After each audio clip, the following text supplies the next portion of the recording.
Class 12th welcome अपने channel MM classes के channel में आपका सबका स्वागत है। एक क्लास 12th क्लास की बात कर रहे हैं। 12th क्लास में एक चैप्टर है नॉन प्रॉफिट ऑर्गेनाइजेशन।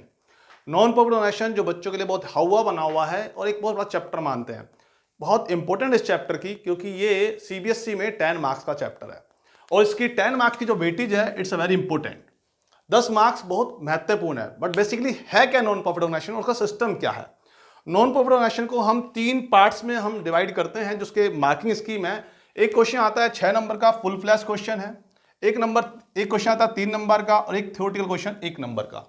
इस तरीके से 10 नंबर को डिवाइड किया सीबीएसई की गाइडलाइंस के अकॉर्डिंग 631। और नॉन प्रॉफिट ऑर्गेनाइजेशन है क्या, बेसिकली समझिए कि ऑर्गेनाइजेशन होते कितने प्रकार के हैं। अगर आपको याद होगा 11th क्लास में हमने बात की थी ऑर्गेनाइजेशन की, तो ऑर्गेनाइजेशन 2 टाइप्स के होते हैं। एक है प्रॉफिटेबल ऑर्गेनाइजेशन, एक है non profitable organisation. Profitable organisation का मतलब है जिसका पर्पस प्रॉफिट कमाने का होता है। कोई भी दुकान है, फैक्ट्री है, कंपनी है, सोल प्रोप्राइटरशिप बिजनेस है, पार्टनरशिप बिजनेस है, कोई भी ऐसा काम जिसका पर्पस प्रॉफिट कमाने का है, इट्स कॉल्ड प्रॉफिटेबल ऑर्गेनाइजेशन। आपके घर के बाहर कोई दुकान खुली हुई है, ये एक प्रॉफिटेबल ऑर्गेनाइजेशन है। कोई कंपनी खुली हुई है, एक प्रॉफिटेबल ऑर्गेनाइजेशन है। बैंक है, प्रॉफिटेबल ऑर्गेनाइजेशन है। आपकी इंश्योरेंस कंपनी है, प्रॉफिटेबल ऑर्गेनाइजेशन है। एक डीटीसी बस चल रही है, प्रॉफिटेबल ऑर्गेनाइजेशन है। इट मींस कोई भी ऐसा वर्क जिसका पर्पस प्रॉफिट कमाने का है वो प्रॉफिटेबल ऑर्गेनाइजेशन है। उसमें सोल प्रोप्राइटरशिप कंपनी भी आती है, सोल प्रोप्राइटरशिप फर्म भी आती है जिसमें अकेला व्यापारी होता है। पार्टनरशिप फर्म भी आती है जिसमें 2 या 2 से अधिक पार्टनर होते हैं। हम अगले चैप्टर में बात भी करेंगे इसके बारे में। और कंपनी भी आती है। कंपनी जो हमारा 3rd चैप्टर है, कंपनी में बात करेंगे। तो ये हमारे प्रॉफिटेबल ऑर्गेनाइजेशन है। बट नॉन प्रॉफिट ऑर्गेनाइजेशन कौन से हैं? नॉन प्रॉफिटेबल ऑर्गेनाइजेशन होते हैं क्लब, हॉस्पिटल, क्लब है, हॉस्पिटल है, स्कूल्स हैं। अब बच्चों के दिमाग में क्वेश्चन आ गया होगा, स्कूल सर, स्कूल तो प्रॉफिट कमाते हैं। प्रॉफिट कमाते हैं, लेकिन उनकी इंटेंशन जो है, जो उनका ऑब्जेक्ट है, वो नॉन प्रॉफिट है। जो उनकी एंटिटी है वो नॉन प्रॉफिट के नाम से है। उनका पर्पस प्रॉफिट कमाने का नहीं है। जितने भी नॉन प्रॉफिट ऑर्गेनाइजेशन है, इनका काम है सिर्फ सोशल सर्विस करना, समाज की सेवा करना, प्रॉफिट कमाना नहीं। लेकिन अगर समाज की सर्विस कर रहे हैं तो पैसा कहां से आएगा? बिल्कुल पैसा भी चाहिए। अब ये होते कैसे हैं? सपोज आप देखिए आसपास कोई धर्मार्थ हॉस्पिटल देखिए, जहां पे हॉस्पिटल्स होते हैं, जहां पे डॉक्टर की फीस बहुत कम होती है। ये नॉन प्रॉफिट ऑर्गेनाइजेशन है। जैसे हम एग्जांपल देख सकते हैं, एक Nanda hospital. Nanda hospital is the non profit organisation जिसका पर्पस सिर्फ समाज की सेवा करना है। या कह सकते हैं छतरपुर के अंदर आध्यात्मिक शक्तिपीठ मंदिर ट्रस्ट, इस ट्रस्ट की बहुत सारी डिस्पेंसरियां हैं। इनका पर्पस प्रॉफिट कमाने का नहीं है।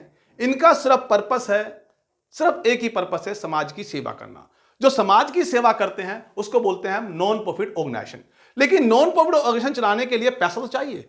सपोज मैं चाहता हूं अपने एरिया में एक पब्लिक लाइब्रेरी बना दूं, जिस लाइब्रेरी के अंदर बच्चे आके पढ़ें और फ्री में पढ़ें, बहुत कम पैसों में पढ़ें और आराम से पढ़ सके। लेकिन इसके लिए पैसा तो चाहिए। पैसा कहां से आएगा? पर्पस मेरा प्रॉफिट कमाने का नहीं है, लेकिन प्रॉफिट कमाने का पर्पस ना होकर भी मुझे इस ऑर्गेनाइजेशन के लिए पैसे की जरूरत है। तब मैं क्या करता हूं दोस्त, इसका सबसे बढ़िया तरीका होता है, एक हम इसको ट्रस्ट क्रिएट करते हैं, जिसको आपने सुना होगा ट्रस्टी। बहुत सारे ट्रस्टी हॉस्पिटल्स हैं। ट्रस्ट क्रिएट करते हैं हम, 150 लोग मेंबर्स इकट्ठे करते हैं। 150 लोगों को मेंबर इकट्ठे करके उनसे हम एक फिक्स अमाउंट अपने पास कलेक्ट करते हैं और उस फिक्स अमाउंट से इस ऑर्गेनाइजेशन चलाते हैं। देखिए जहां जहां की बात करें, अकाउंट्स जो हैं प्रॉफिटेबल ऑर्गेनाइजेशन और नॉन प्रॉफिट ऑर्गेनाइजेशन दोनों ही अकाउंट्स मेंटेन करते हैं, क्योंकि जहां पर भी पैसा आ गया वहां अपने अकाउंट्स ने अपने आप जन्म ले लिया। अकाउंट्स बनता है, जर्नल बनते हैं। आपने बनाया होगा 11th क्लास में, पढ़ के आ रहे हैं सब बच्चे। आपने जब अकाउंट्स बनाए, प्रॉफिटेबल ऑर्गेनाइजेशन के जर्नल बनाया, लेजर बनाया, कैश बुक बनाया, ट्रायल बैलेंस बनाया और लास्ट में फाइनल अकाउंट। फाइनल अकाउंट का मतलब जहां आपने फाइंड आउट किया कि आपके बिजनेस का नेट प्रॉफिट क्या है। इस नेट प्रॉफिट को फाइंड आउट करने के लिए आपने एक पूरी सीरीज इस्तेमाल करी। पहले journal, ledger, cash book, trial balance and final account बनाए और फिर आपने नेट प्रॉफिट फाइंड किया, क्योंकि यहां पैसे का लेन देन हुआ। लेकिन नॉन प्रॉफिट ऑर्गेनाइजेशन में पैसा तो आएगा, और जब पैसा आएगा तो यहां भी अकाउंट्स बनेंगे, यहां भी जर्नल बनेगा, लेजर बनेगा, कैश बुक बनेगा, और यहां पे summary of cash book, summary of cash book called is receipt and payment account. मतलब यहां ट्रायल बैलेंस के प्लेस पर मैंने एक अकाउंट क्रिएट कर दिया, रिसीप्ट एंड पेमेंट अकाउंट, जो बताता है कि पूरे साल भर में, मेरे पूरे साल में कितना पैसा किस ऑर्गेनाइजेशन से कहां कहां से आया और कहां कहां पर यूटिलाइज हुआ। It's called a receipt and payment account. And purpose नहीं है प्रॉफिट कमाने का, लेकिन फिर भी ये ऑर्गेनाइजेशन देखना चाहता है क्या इनकम ओवर है या एक्सपेंसेस ओवर है। ये मेन चीज है कि हम देखना चाहते हैं कि बिजनेस में इनकम ओवर हो रही है या एक्सपेंसेस ओवर हो रहा है। और इनकम ओवर देखने के लिए हम बनाते हैं end of the year income and expenditure account. कैसे बनाएंगे इसके बारे में बात करेंगे, लेकिन फिलहाल अभी हम इसकी समरी देख रहे हैं कि रिसिप्ट नॉन प्रॉफिट ऑर्गेनाइजेशन होता क्या है। देखिए, नॉन प्रॉफिट ऑर्गेनाइजेशन जब मैं आपसे बात कर रहा था दोस्त कि मैं एक लाइब्रेरी बनाने की बात कर रहा था कि लाइब्रेरी बनाता हूं।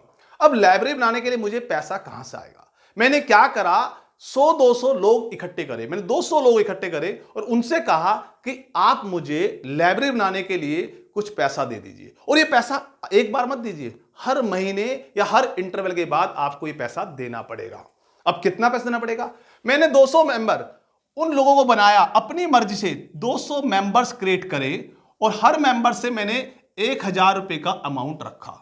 इट मींस मेरे पास हर साल 2 लाख रुपए कलेक्ट होंगे। अब बच्चों का क्वेश्चन दिमाग में होगा, सर ये मेंबर जब 1000 रुपए आपको दे रहे हैं तो इनको क्या मिलेगा, क्या ये बेनिफिट होगा? बिल्कुल भी नहीं होगा।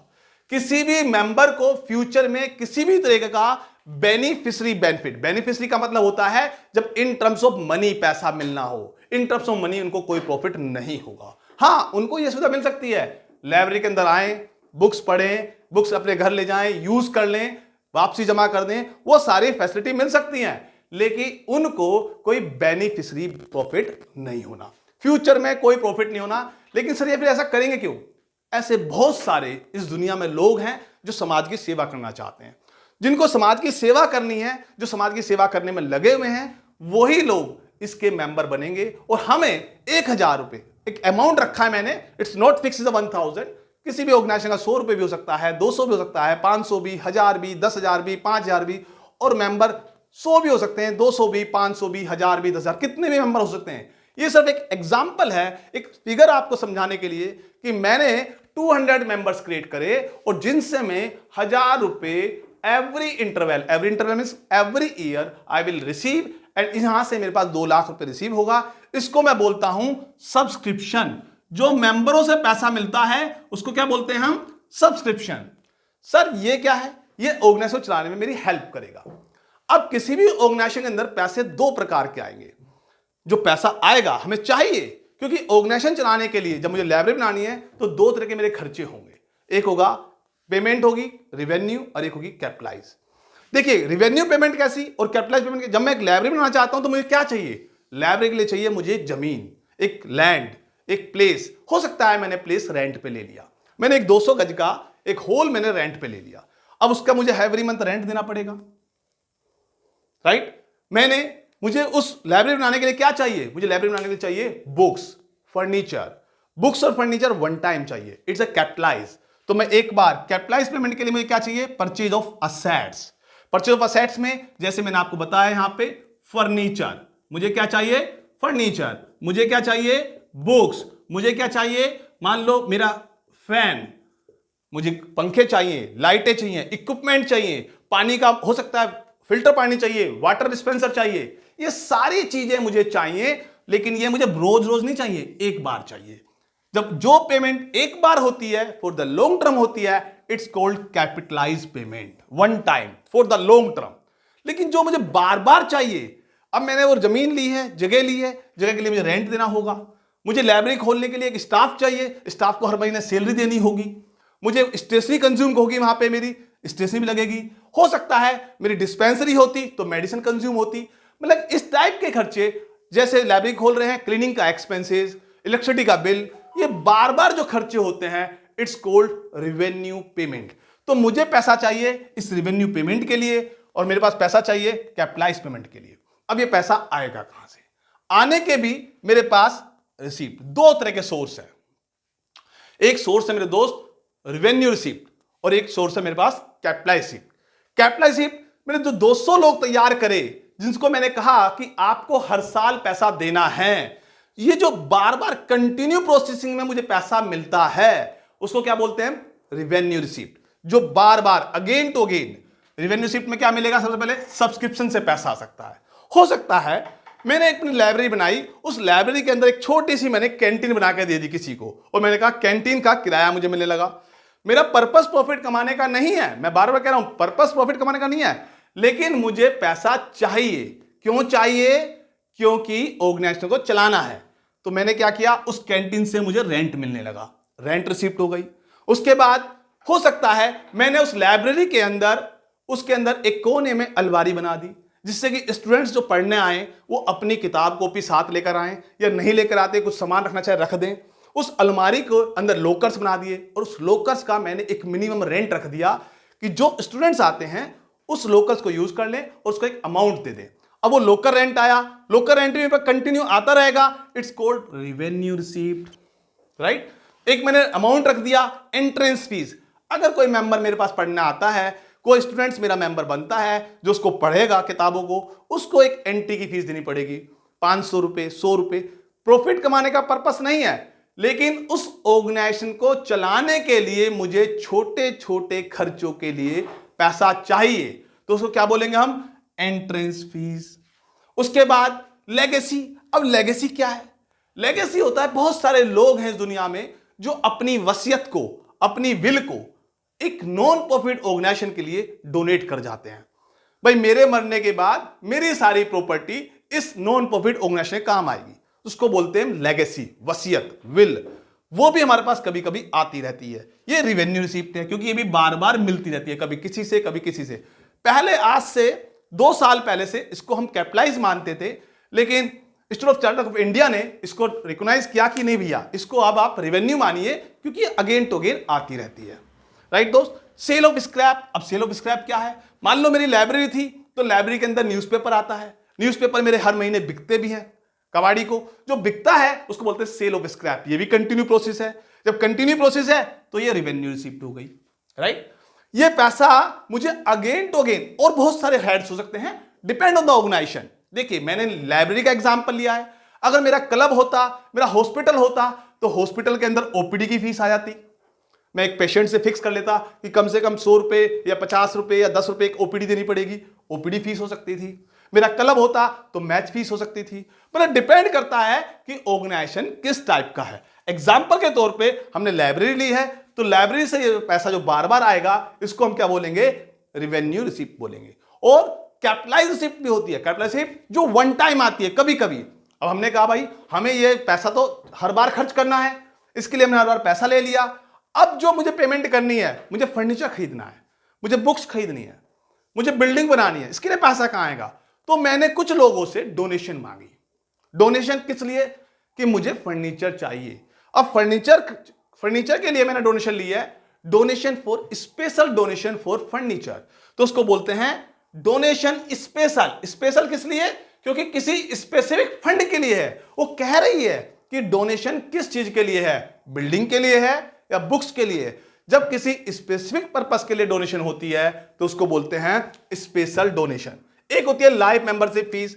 अब मेरे जो स्टूडेंट आ रहे हैं पढ़ने, मैंने उनसे बोला कि अगर आप मुझे 5,000 रुपए दे देंगे तो आप जीवन भर आप बुक्स पढ़ सकते हैं। मतलब एक बार देना है, मेरा पर्पस प्रॉफिट कमाने का नहीं है, लेकिन फिर भी उस ऑर्गेनाइजेशन चलाने के लिए मैंने क्या करा?